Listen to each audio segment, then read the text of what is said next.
Morning, everybody. This is Elizabeth Schriefer, and I am excited to be here for an InFocus demo of our End User Academy. So we're going to go pretty quick today. I already have the Academy open here on the screen.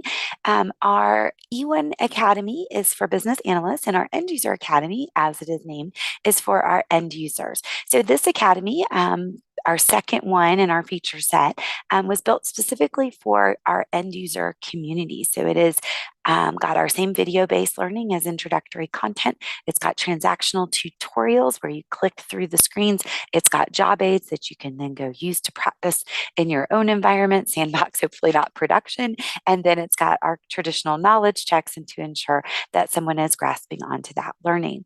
Everyone within your organization logs on to the End User Academy as themselves so that we can track the learning with true learning management system functionality. So this is hosted by Litmus, that was until the end of the year owned by SAP and will be owned by a holdings company soon, but it is a top 5 LMS system. So it gives us the ability to assign content, create teams, run reporting, do all sorts of different learning management functions on our own platform. You'll notice we've branded this one purple.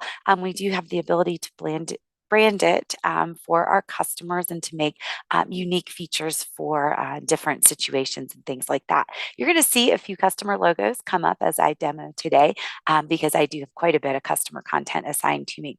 I'm here on my homepage and you'll see it tells me who I am. I'm logged in specifically as myself on the learner side of our tool. I've got 30 to do and 3 that I've completed and none that are overdue. It's up to you whether you want to use any of the compliance due date type features that are out there. You can just tell your people when you want something done as well. So that's certainly a old school way to do it. On the homepage, it breaks down my training into my not started, my in progress, my overdue, as well as my completed. So I can always return to any content that I have completed. You'll see I've done import good data, a few things in the address book. Overdue, again, is nothing. In progress, got quite a few in progress. You'll see a few client names there for folks who have customized and or added content.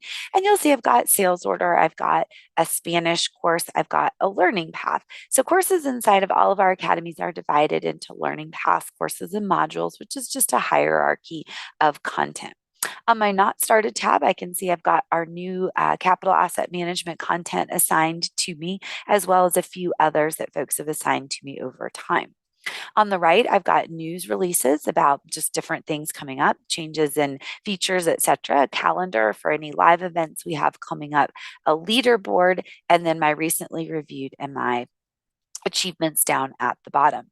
Before I launch any content, I want to show you the content library. And this is where, assuming you don't block this from your end users, you can actually see any content available in our system. So here, when I log over to the content library, I'm going to see a list of learning paths. So if I were to scroll through, eventually I think I would see everything, but we have it organized. I've got my basics learning path and then order to cash, procure to pay, record to report, and then our plan to produce underneath. If I open up like our plan to produce, I'm going to find PDM and shop floor as the 2 modules there. If you open up procure to pay, you're going to get procurement, you're going to get requisitioning, and you're going to get your accounts payable workshops. In all of our circumstances, the default is that our curriculum goes introductory overview, then click through tutorials, then a knowledge check at the end. The knowledge check is hanging out sort of on its own down here because we have quite a few customers who want to ensure that that is either visible or not visible. We always make it optional by default, but some people even want to hide it. So let's check out what some of that content looks like. So I'm going to launch my PDM overview. And you'll notice in this course, and I don't have the audio on so that you can't hear this at the moment, but in this course, we have a PDM overview to the entire application. And then we go into a bill of materials or a BOM overview. So this is an instructor walking through, that's Todd, and many of you've seen him in other InFocus situations, but he's walking us through what is in this actual course or in this application. If I click the next button here at the top, it's going to take me to the next video, which digs into the bill of materials.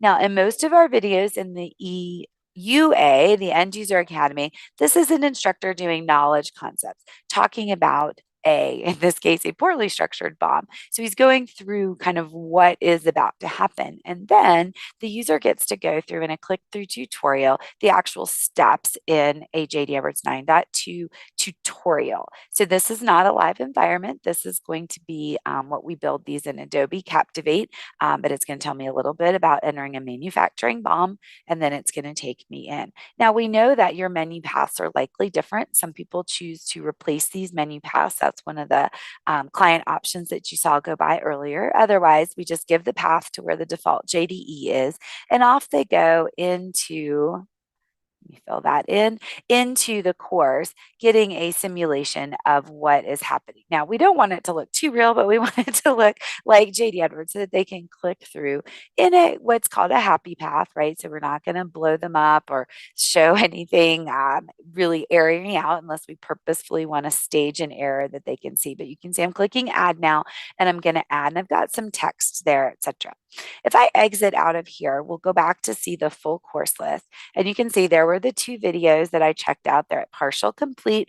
I've got enter a manufacturing bomb, which I've completed previously, work with the manufacturing bomb, and then you kind of can go through there.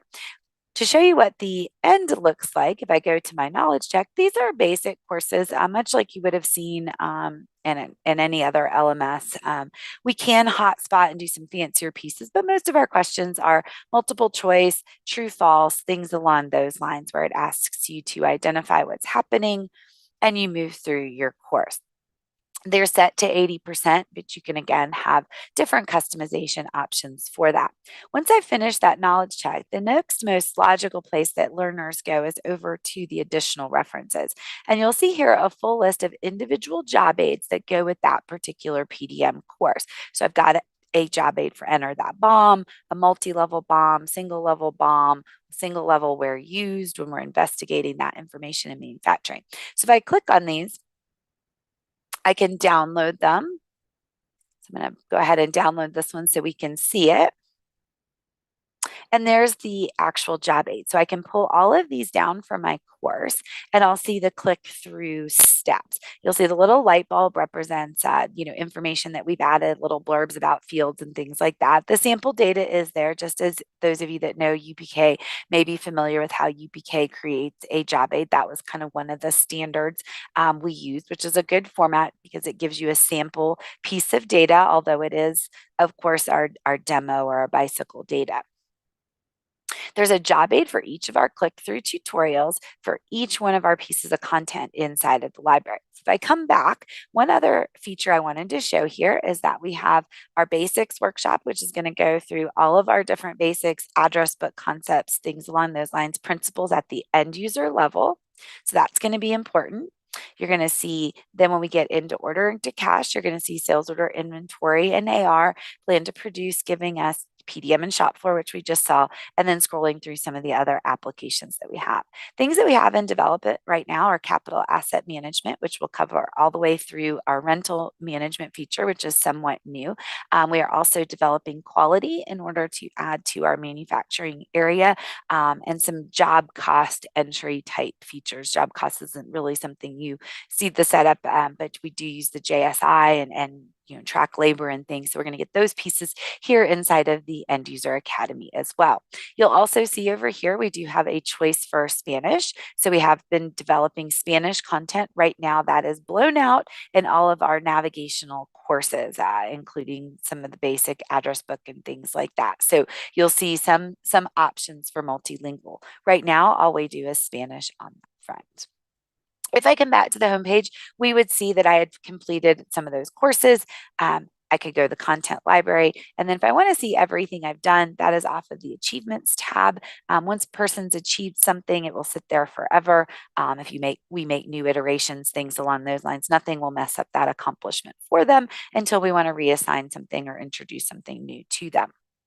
Here's some of our live sessions. So you can see we have some getting started sessions coming up. There's some basics live sessions that are a part of the End User Academy as well. So those are things that people can take advantage of. And then I'm logged in as an instructor at the moment, so you can see I could see what I was signed up to teach. Lastly, before we part ways on our demo, I do want to show the back end. The admin side this is a cloud environment. So I just did a quick toggle over to the admin side. So if I have administrative privileges, then I could come over and check out the admin side and see how my users are doing, report on my team, add pieces of content, etc. So this dashboard shows me kind of what is across all of the End User Academy. If I go into to content, I can add content. We do have clients that add some of their own content. That's kind of a special situation, but we do it pretty frequently. Many folks add their own people underneath the terms of their contract, and they add them to their own teams. I like to see the teams in the tree view, kind of shows me a little bit more there. You can see some of our all access. There we go. Some of the different folks who are a part of our community.